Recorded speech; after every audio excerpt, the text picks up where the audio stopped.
श्रियकान्ताय कल्याणनिधये निधयेतिनाम् श्रीवेङ्कटनिवासाय श्रीनिवासाय मङ्गलम् लक्ष्मी सविभ्रमालोक सुभ्रूविभ्रमचक्षुषे चक्षुषे सर्वलोकानां वेङ्कटेशाय मङ्गलम् श्रीवेङ्कटाद्रिशृङ्गाग्रमङ्गलाभरणाङ्गये मङ्गलानां निवासाय श्रीनिवासाय मङ्गलम् सर्वावयव सौन्दर्य सम्पदा सर्वचेतसां सदा सम्मोहनायास्तु वेङ्कटेशाय मङ्गलम्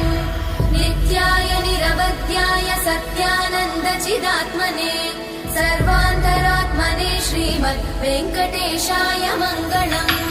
स्वतः सर्वविदे सर्वशक्तये सर्वशेषिने सुलभाय सुशीलाय वेङ्कटेशाय मङ्गलम्।